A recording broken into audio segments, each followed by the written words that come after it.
I want to thank everybody. I want to thank y'all first off for tuning in to the Convo with Lee show this evening. Let's get right to it. SNAP benefits is still in the news. 42 million Americans are still complaining about not receiving their SNAP benefits for the month of November. Now, I heard that they would be receiving partial payments, but then I heard that the Trump administration decided that they're not going to release no funds to those who receive SNAP benefits for the month of November and moving forward until the government opens back up. So I don't know what really is going on. I don't know anybody personally that receives SNAP benefits that could tell me if they're going to get any this month or if they're going to get partial or none at all. So if y'all know anybody, this might just seem to. So if y'all know anybody that's gets SNAP benefits, let me know so that I can relay that message to those who may be wondering if they would get any SNAP benefits. But moving on, I keep telling y'all. Oh, there we go. Oh man, I keep telling y'all, Congress is playing in y'all faces every hour, every day that the government shutdown moves forward. Each day, the government is playing in y'all faces. A lot of y'all out here are protesting, going on these different platforms, complaining about not receiving SNAP benefits. Some of y'all mad, which y'all have the right to be mad, or out here working every single day, but y'all not getting a paycheck at the end of the week. I got a question for y'all. Why do y'all even think that the government shutdown had lasted this long? Let's be honest. Why do you think the government shutdown had lasted this long? Do you think it's because they cannot seem to come up with an agreement, both sides, to end the government shutdown? Do you think that what it is? That may be a very small part of why the government shutdown had lasted this long. Why do you think it had lasted this long, really? Why do you think that the government, or should I say, why do you think that Congress is okay with people not receiving SNAP benefits? Why do you think they are okay with people going to work every single day and not getting paid? Why do you think they're okay with that? Why do you think the government has been shut down for this long? I'm going to tell you why. Because Congress, and I said this before, because Congress is still getting their paychecks. They're still getting all their benefits. And I'm talking about both sides. I'm not just talking Democrats, I'm not just talking Republican. All of Congress are still getting their paychecks. They're still getting all their benefits. And neither one of them are hurting. Do you really think that they are thinking about the plight and the everyday struggles of their average citizen? Seriously, do you really think any member of Congress, for the most part, goes home and is sitting there pondering and thinking about the plight and the everyday struggle of the average citizen? Hell no. No. I guarantee you, though, if you would have cut their paychecks off, Congress, I guarantee you, if you were to cut Congress paychecks off, cut off their benefits, cut off their health insurance, made their life real uncomfortable, made their life just as uncomfortable as the rest of the American citizens are. If you did that, I guarantee you, I can almost guarantee it, that the government shutdown would be over probably by Monday. Cut their paychecks off. Cut everything. Freeze their bank accounts so that they can have access to their money the same way these people who receive SNAP benefits, especially the elderly and the disabled, or that are not able to access their money on the SNAP benefits or the EBT card to get food. Freeze their account just like their SNAP benefits have been frozen. Do it. Cut them off from everything, and I guarantee you that the government shutdown will be over probably by tomorrow afternoon. They ain't worried about none of that. You know why? Because they are still living their life without a care in the world. They're still living their best life, so to speak. They out here traveling, going on vacations, spending time with the family, playing Uno and Jenga. What do you say that? Whatever that game is with the kids and the grandkids, they ain't affected. They ain't worried. Yeah, some of y'all may be spending time with y'all kids too, but y'all ain't spending time with y'all kids doing what they doing. Y'all probably sitting at the table trying to scrape up food. Or y'all might be in the bedroom somewhere packing up suitcases to go live with grandma or to go live with your other family members or some friends because y'all about to be evicted. Yeah, y'all spending time with family and friends and or spending time with your kids doing stuff like that. Do you think they even worry about the lines at the airport? Do you think Congress is even concerned about the lines being backed up at the airport? You think when they at home or when if they go on social media, which I'm sure they do, but when they go on social media or they look on television and they see these lines backed up at the airports, do you think that affect them in any way, any shape or form? Not one bit.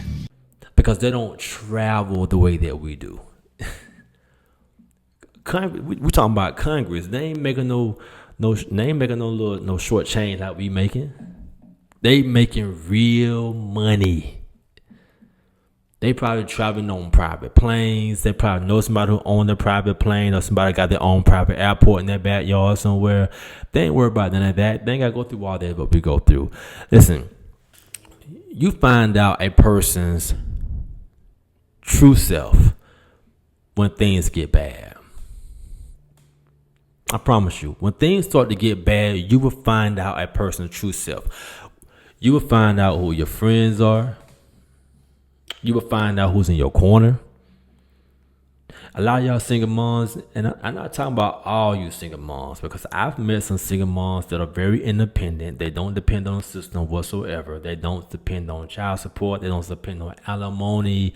They're not dependent on a man whatsoever. They are really out here getting it. And they made pretty good decisions for the most part. But I'm talking about you single moms out here who was out here hopscotching men, hopping from that man over there, and having a baby by that man over there, that man back there in the back, that man over yonder, and out here living off the system, living off of child support. Walking around talking about you don't need no man, you getting out the mud, you independent, those 50-50 women. Oh, I ain't trying to go 50-50 with no man. Either he gonna pay 100% or he can't be with me. I'm talking about those single moms right there. Where y'all at? With this government shutdown, the way they're scaling back Section 8, the way they is pretty much trying to do it, I ain't gonna say do away, but freezing SNAP benefits, all these layoffs, the high rent, the high mortgages, the property taxes that keep going up, and I can go on and on and on. We are finna. We ain't about to do nothing. We finna find out who's really independent. We finna find out how independent you is. We finna find out who got money. We finna find out who ain't got money. We finna find out who doing good. We finna find out who ain't doing good. According to reports, 10 million cars have been assigned to repossessions. 10 million. Do you know what that means? That means that at least 10 million people have not paid their car note in the last 90 days or more. 10 million. That's a lot of cars. How you feel about the 50-50 relationship now? Do I look like I would go 50-50 on bills? No. 50-50 sound real good now, don't you? I bet you a lot. How do y'all feel about relationships now? I bet you a lot of y'all, I'm not saying all of y'all, but I bet y'all a lot of y'all wish y'all was in a relationship right now doing the 50-50 deal. You know, somebody help with some of these bills, especially somebody with a job. I bet a lot of y'all wish I had a partner with a job right now who can help foot some of those bills, because times is hard. Somebody who got a nice warm bed to sleep in, somebody who has a nice home or an apartment or a house or a condo, shoot, a RV at this point. Somebody who got a job who can put some food on the table, somebody who got some food in the refrigerator, somebody who got some water and some food in their cabinet, a stove to cook it on, some heat, some lights. Yeah, 50-50 sound real good right by now, don't it? Yeah. Foreclosure is up 20%. Foreclosures is up 20%. Why is that happening? Let's break it down. Everything. And I mean everything is going up. Everything costs more now. Insurance, property taxes, the light bill, groceries, even keeping the grass cut has gone up. Home insurance alone, home insurance is up 70% in the last 5 years. 70%. It's almost 100%. That's ridiculous.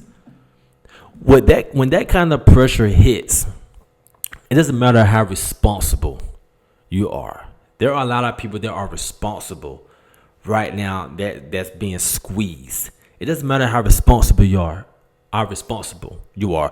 One surprise expense, one job setback, and the whole thing starts to crack. Only thing it takes is for you to lose your job, or you to get sick or have to have surgery, and you got to be off of work for a couple of weeks, and you may get short-term disability. I think that pays about 60% of your regular pay. That's all it takes for you to lose every single thing, to lose your safety net, to lose that cushion. Interest rates are punching people in the gut. Rates have shot up, and folks who thought they were safe with adjustable loans are watching their payments climb every few months. That dream house that you was striving and stretching to afford back in 2021 is now a financial chokehold. You see, you can't breathe when every check you earn is already spent before the check clears.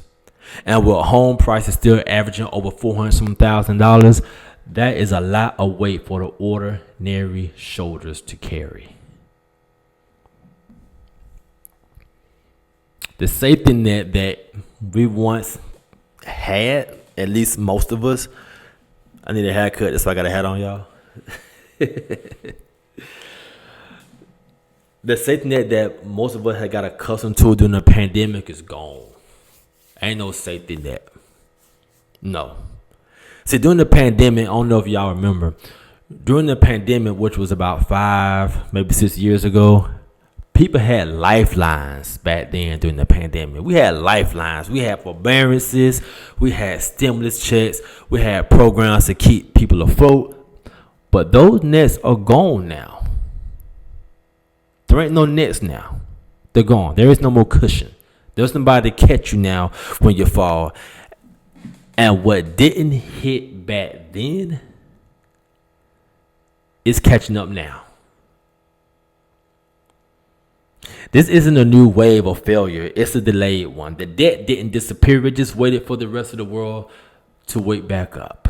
That's it. The debt never went nowhere. It was just waiting for us to wake up.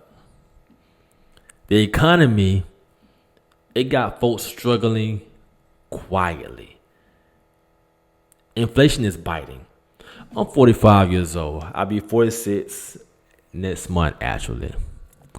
And I have, through my life, through my adult years, I have seen inflation take place. But I would say inflation has never bit or hit as hard as it is hitting now. At least not that I can remember. Some of y'all may remember some worse times. But to me, this is the worst time that I can remember this country or the average citizen has had to experience. Jobs are slower to come by. I know people right now that get up and look for jobs every single day. I'm not talking about people that are high school dropouts. I'm not talking about people who just have a high school diploma. I'm talking about people who have college degrees, people who have certifications, people that have a trade. They are having a hard time finding jobs. people that work in the medical field, construction workers. A lot of them are having a hard time finding a job. I know people that get up and go on Indeed every single day applying for jobs. And you know what's crazy? What's crazy is I just learned that Indeed, a company that has an app that's supposed to aid or help people locate employers that are looking for workers. I just heard Indeed just did a layoff themselves. I don't know how many, but I heard they just did a layoff themselves. How that sound? The company that's supposed to help people find jobs is laying off. Crazy. Wages haven't moved like the prices have. Prices still are going up, and the wages barely moving. It's like the wage has arthritis or something. We got families working 2 or 3 jobs, not individual families. We got families that probably had their own places, a family over here, a family over there. A lot of families now are actually merging together just to survive. That's how hard it is. And some of the ones who are working 2 or 3 jobs trying to stay even, there's still not enough money bringing in. They're still not bringing in enough money. You lose one paycheck, you get sick, or have a car breakdown, and the mortgage payment becomes a mountain, or the rent becomes a mountain. In some areas, home values are slipping too, and people are not even able to sell their homes. They're just stuck in a house that they can't even afford, and they gotta make a choice. Do I stay in this house or do I let it go? That's the plight of America right now. In some states are actually being hit harder than others. For example, Florida is one of them, Nevada, Indiana. You're seeing a higher foreclosure rates there. It's a storm of rising insurances, shaky local economies, and housing markets under stress. And let's not forget the climate piece. Hurricanes, floods, fires. When insurance costs skyrocket or coverage disappears, it's like losing your armor in the middle of a battle. What I'm trying to say is this right here, especially Florida and California. A lot of these places have insurances companies that are actually leaving the state. Places like Florida, they have a lot of hurricanes. California, they have a lot of fires. Other places that may have a lot of potential for floods. A lot of them places have insurance companies that are fleeing. Why are they fleeing? Well, number one, they don't want to pay out these premiums. They don't want to pay out somebody whose house just caught on fire, somebody's house that just got damaged by a hurricane or by flood. And so they are tired of paying out, which is crazy to me, because that's kind of crazy, because before you put up an insurance company, you already know what type of climate you're actually living in. You know what the weather is like. You know what takes place in that state, right? Who don't know Florida has hurricanes? Who don't know that? Why would you put an insurance company dead smack in Florida where you know there are hurricanes? Well, because you want to jack the price of the insurance up as high as possible. But then the people can't really afford the insurance. But then when the hurricanes keep happening over and over and over again, more frequently than normal, when California keep getting all these fires more than usual, and people start having floods, erode their houses, shall I say, when they start having more floods more than usual, the insurance got to keep paying out money, and they don't want to keep paying out money, and so they leave, and they try to go somewhere where they don't have to pay out as much, because the weather may not be that bad where they're going. They may not have as many floods or fires or hurricanes or tornadoes or whatever the case may be. And so what happens is the other insurance companies come to these states, and they bring some high premiums, but what they have to offer benefit-wise is nowhere near what the previous insurance company has to offer. And so since you own a home, you may want to get some insurance on it. And so, you just stuck paying a high price for insurance that's pretty much is not helpful. That's what's going on in some of these states. You see, this isn't about irresponsibility, though. It's not about irresponsibility, because it's a lot of people that have made some great decisions. There's a lot of people that made some wise choices in life. It's about people getting squeezed from every angle by the system, by the circumstances, by the sheer cost of survival. That's what it's all about. People being squeezed. Not about people making bad decisions, being irresponsible. People are just being squeezed. And those who just so happen to make some poor decisions, who made some poor choices in life, well, the squeeze is going to be just that much tighter. The question isn't why foreclosures are up. The real question is, how much longer can the average American keep carrying this kind of weight? That's the question. Excuse me. To be honest, a lot of people keep talking about a recession. We're in a recession. We are approaching a recession. I ain't never seen anything like this. This is gonna be the worst recession ever. To be honest, I don't even think the question should be whether we're in a recession or headed toward one. To me, the real question is, where do you stand in it? The question should be, where do you stand in it? Because if you're in a position of power, this is a buying opportunity. You see, the rich, they don't suffer in situations like this. The government shutdown, SNAP benefits, Section 8, all this other stuff, the layoffs, it's not affecting the rich. When they go through stuff like this, they shop, they expand. This right here is why I keep telling people about socialism. Socialism, and in my opinion, I think we are headed in that direction. If we're not already there, socialism keeps you dependent. It keeps you dependent. It ties you to the government like an umbilical cord that you can never cut. You don't believe me? Look how these people are responding to the SNAP benefits being frozen for the month of November. And if the government shutdown lingers on past November, it's not going to be the SNAP benefits in December. But look how they're reacting to it. The anger, the emotion, the stress, the protesting, the worrying, the panic. Because they are so dependent on the government and they cannot cut their umbilical cord. That's what a socialistic mindset does. Now, when you free yourself from the socialistic mindset, that's when you start thinking like a capitalist. And capitalism, it thrives in chaos. Capitalism thrives in chaos. It eats during the downturns. You ever been to a pawn shop? You ever been to a pawn shop? A pawn shop is capitalism at its finest. When people are doing bad, the pawn shop gets busy. Trust me. Just pay attention. When things really get bad, the pawn shop gets real busy because people will hand over something that is worth thousands of dollars just to get 200 back. Why?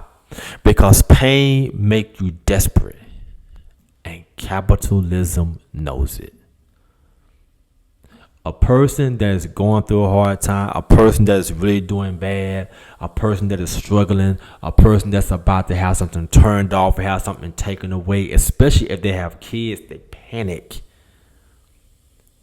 And they'll go home and start running through the rubbish trying to see what they can find. Maybe I can pawn this iPad. Maybe I can pawn my MacBook or something. You can look for something you can pawn, some jewelry, whatever it may be, a necklace, a ring, a bracelet, whatever. Something you could have paid $10,000, $20,000, $30,000 for, and you're willing to part with it for pennies on a dollar. Capitalism knows that you are about to make a decision out of desperation, and it feeds off of it. The pawn shop owner, he ain't suffering. He ain't suffering at all. He's waiting. There was a show that used to come on television. I can't think of the name of the show. I think it came on A&E, and about this guy. A lot of folks know he had a A lot of hair is missing. A lot of his hair was missing at the top. Kind of stringy, white guy. Used to wear a leather jacket all the time, wear glasses. I think his whole family ran a pawn shop. When every time people walked into the pawn shop, he would smile. He would greet them. Their family members would greet them. Hey, welcome to the pawn shop, man. What you got for me? Put the glasses on. He started looking at jewelry and stuff like that, doing stuff like that. And the people thought that he was their buddy. No, man. It's capitalism at its finest. He's about to get you. You come there with a nice watch. He gonna give you some money for the watch. You probably paid, I don't know. You could have paid $5,000 for that watch. He probably gonna give you $300 for it, maybe $500 for that same watch. He gonna put it on. He gonna rock it out with his family and friends, take pictures with it. If you got a nice necklace, he like it. He gonna take it, give some little chain for the necklace. He gonna put the necklace on, or whoever owns a pawn shop, they gonna put a necklace on. Wear it from their family and their friends. Hey man, check this out. It's like it's not for medallion. You may see him out in public with your thing, with your stuff on. You can't do nothing about it. The whole time while he's out here rocking your stuff, looking good with your watch, looking good with your necklace, looking good with your, or out there playing with your computer. Because one thing when you pawn your computer, they ask you to unlock it. I know because I had to pawn one years ago when I had the mindset that I used to have back then. They asked me to take the passcode out the computer. Yeah, they probably using it because they probably wasn't banking on me coming back to get it. Yeah, and that was right. I didn't go back and get it. Yeah. I don't know what I can prove that. But I'm sure I had a good time with it. They ain't suffering. They are going to make money off of your desperation. And that's not a conspiracy, though. That's economics. Because in America, ownership is temporary unless you've got power. In America, ownership is temporary unless you got power. And you see, this is what I've been trying to tell y'all. Poverty is mental before it's financial. Poverty is mental before it's financial. I've been there, so I understand that whole concept. The poor are the most profitable because they react instead of strategizing. They make emotional moves under pressure. I know that for a fact because I was one of those people who did that. I have pawned items. I pawned my first iPad that I ever got. I pawned computers. I've lost jobs. I've had my car repossessed once or twice. I've panicked. I made emotional decisions under pressure. I lost a lot of things. I filed bankruptcy. I did a lot of things back in the day because I had a poverty mindset. Poverty mindset. There were people who probably lived down the street from me, lived in the same neighborhood as me, or probably struggling just as much as me, but they made better decisions because they still had their car. They didn't have to move. Poverty is mental. Poverty is mental before it's financial. I watched this other guy named Anton Daniel. Some of y'all might know him. He's on YouTube. Popular guy. And he brought something to my attention on his videos, and he started talking about payday loans. I'm not familiar with payday loans. Well, I am a little bit. I heard of it. But I didn't know that they would charge an interest rate of 300 to 400%. That is crazy, bro. That's crazy. You go get a loan and you sign for a 400% interest payment, you will never pay that off. Your grandkids be paying that loan off for you, depending on how much you borrow. But when you're in a survival mode and you need cash in your hand now, you make deals with the financial devil because you're making an emotional decision under pressure. That's what pressure does, though. That's what pressure does. Pressure makes people sell pieces of themselves just to breathe. And people with money, they sit back, they wait, and they profit off of your panic. They profit off of your emotional decisions. I got a question. To prove my theory, to prove my point, how many of y'all ever see wealthy women on the corner selling their bodies or stripping? How many? How many wealthy women? I don't care you're white, I don't care you're black, I don't care you're Asian, I don't care you're Indian, I don't care what you are. How many wealthy women have you seen on the corner selling their bodies or stripping? How many men, how many wealthy men have you seen in the pawn shop trying to pawn something? Never. You know why? I'm going to tell you who you do see in there. You see the women in survival mode. The women in survival mode are the ones you see on the corner trying to sell their bodies. Those are the ones you see stripping. The men that are in survival mode, those are the ones you see in the pawn shop trying to pawn their jewelry, trying to pawn their PS5, trying to pawn the laptop, trying to pawn the iPad, trying to pawn something for pennies on the dollar because they need money now.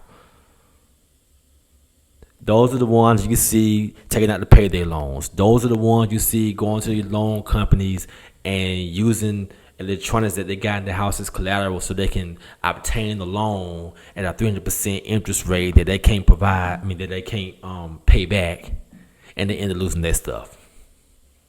Those in survival mode, people that are making decisions out of desperation, those are the ones you see on the corner selling their body, selling pieces of themselves, trying to survive. Those are the ones that you see doing things that they have to do that they normally wouldn't do. Those in survival mode. And usually those in survival mode usually have a poverty mentality. That's not moral failure though. That is systemic manipulation. When people are desperate, they're easiest to control, the easiest to manipulate, the easiest to sell things to, and they're easiest to blame. So understand this. When you see pawn shops booming, when you see the repo man busy, eviction notices stacking up, just know that the market, that's not just the market. That's capitalism showing its teeth. I repeat, understand this. When you see pawn shops booming, when you see the repo man busy, when you see the eviction notices begin to stack up, that's not just the market, shawty. That's capitalism showing its teeth. And the ones who survive aren't the ones who complain. They're the ones who learn how to play the game. They learn how the game is played, and they learn to play it better. Let me tell you something right now. The season that we're in, this moment in time, the government shut down, all these layoffs, all this stuff that's going on. This season is exposing people. The season that we're in, all the stuff that we got going on in this country, it's exposing people. It's pulling the curtain back on who really is solid and who's just been posing for the camera. This season is showing or is exposing who is solid and who's been posing for the camera. because it's real easy to talk that independent talk. All that I don't need nobody energy when your job is good, your bills are paid, and your fridge is full. It's easy to talk that tough talk when your direct deposit hitting every Friday. It's real easy to talk all that tough talk when everything is going good. But when life stops handing out cushions, when life starts handing out safety nets, when all that disappears, now we're seeing the truth. We're seeing who got discipline and who's been dancing on denial. See, a lot of these women, especially a lot of these single women, man, like it is so crazy though, for real. Like I've seen two types of single moms. I've seen the ones, like I said earlier, that are they're driven, they have ambition, they have discipline, they have put themselves in a position to be a boss chick. Like I've seen some real boss chicks. I've seen some real women that are running things, business owners. Those who may not be business owners, they may be nurses, doctors, nurse practitioners, lawyers, whatever the case may be. You don't really see them doing all this yapping. The ones who are living off the system seem to talk the most. The ones living off the system seem to talk the most. The ones that need the system to survive seems to be talking the most. I'm so independent. I don't need no man. I don't need this. I don't believe in the 50-50 arrangement. All this talk, they just keep talking and talking and talking, but ain't saying nothing but lies. But now we get to see who's really independent. We get to see who's really getting out the mud. We get to see who really don't need anybody nowadays. Because a lot of them single mothers that I seen just a few weeks ago when they found out them SNAP benefits wasn't hitting, I didn't see no nurse practitioners on there. I didn't see no females, no single mothers who are business owners or who are lawyers or doctors or whatever the case may be. They have really been getting out the mud all this time without any assistance. I ain't see none of them complaining and marching and protesting, but I saw the ones who cannot afford to get their hair done on there. The ones with no edges and the hair missing, the hair braided in, the car is probably about to get repossessed, and they got 6 or 7 or 8 kids by 6 or 7 different men. Those ones that I seen with all this energy, man, all this independent energy that you shouldn't even have. Now we get to see who's solid or who's been posing for the camera. Because a lot of y'all been out here just posing for the camera. Why? Because things were looking good. It's easy to talk that talk when everything is going good. When them food stamps are hitting monthly consistently. When them Section 8 vouchers are being taken and used, and you're able to have your boyfriend move in the house with you and don't count his income, and y'all can ride good and live good and eat good and dress good and take all these trips and go on vacations and take videos and pictures and post them on social media and smile for the camera like you really doing it big, but you ain't doing it. You ain't doing nothing. The government doing it. You're a part of the socialist system and you can't break away from it. What's going on now is exposing all of that. All of that. A lot of people been doing bad. Some of y'all been doing bad. You just been hiding it well. A lot of y'all been doing bad. You just been hiding it real well. Let's be honest. That job, them benefits, them vouchers. That's what made it look like everything was fine. It made it look like everything was fine. Y'all wasn't thriving. Y'all were camouflaging. Y'all were hiding behind those vouchers. You've been hiding behind them SNAP benefits. You've been hiding behind what the system been providing y'all. You've been camouflaging. Not saying things is thriving. And you've been lying on top of that. That's the main thing. You've been lying. When you had that steady check, that assistant that keep coming in, you can act like you were stable. Yeah. When you get that assistant consistently, it's easy to walk around with your chest out. Easy to do that. Real easy. Where y'all at though? Social media been real quiet with all that boasting, all that bragging, all that boss chick nonsense. Where y'all at?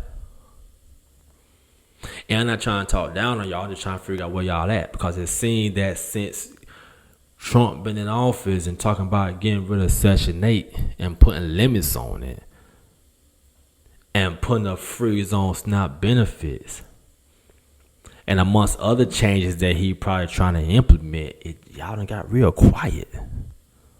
All I hear was crickets, man. Just what now? What now? When there's no steady check, there is no assistance. What now? The rent's up. The grocery bills are going up. Utility bills are going up. All that pretending can't keep up with real life. That's what's happening. All that pretending can't keep up with real life. All that pretending on social media, it can't keep up with real life. Those the facts. See what you want to say. You may say some crazy stuff in the comments. I don't really care. The facts are facts. You can't change reality, unfortunately, especially when it's yours. Because this ain't just individuals. Corporations been going through it too. You ever notice how all these businesses went bankrupt after COVID and they tried to say, oh, it's because of the pandemic? Stop.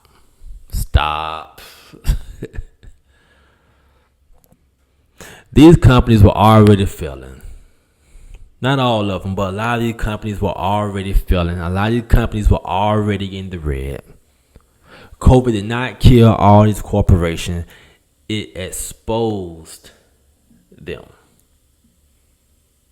The pandemic exposed them. It peeled back that curtain. It took the blanket off. It didn't create the problem. It revealed who was running on fumes and pretending to fly. That's what the pandemic did.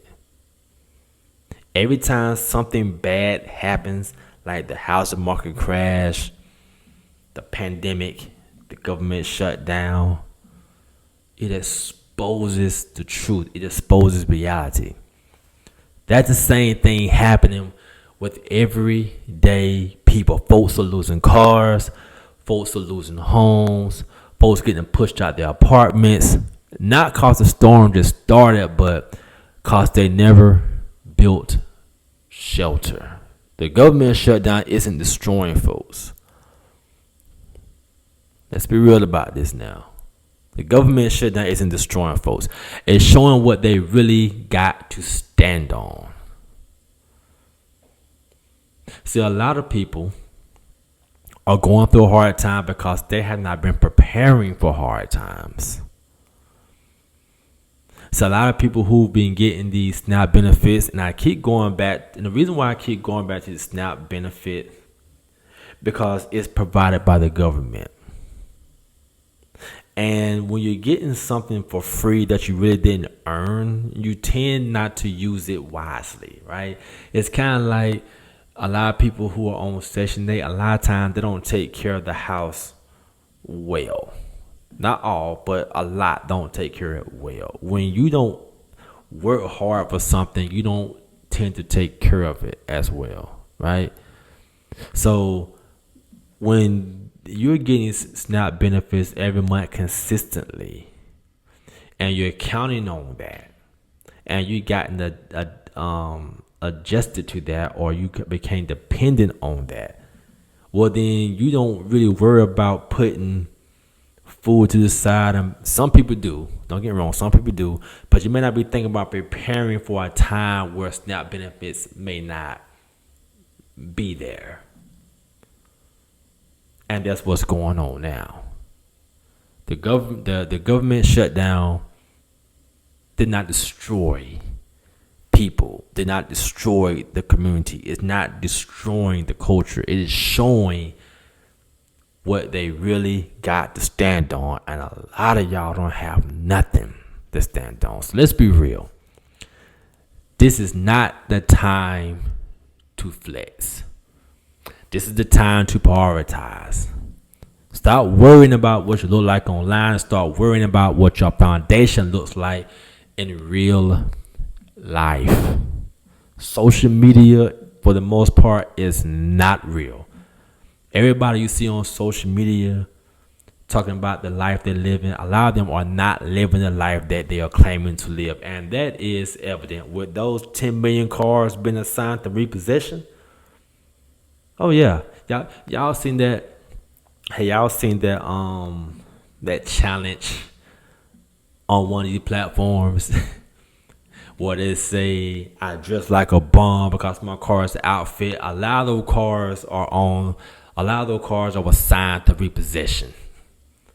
A lot of those cars are assigned to repossession.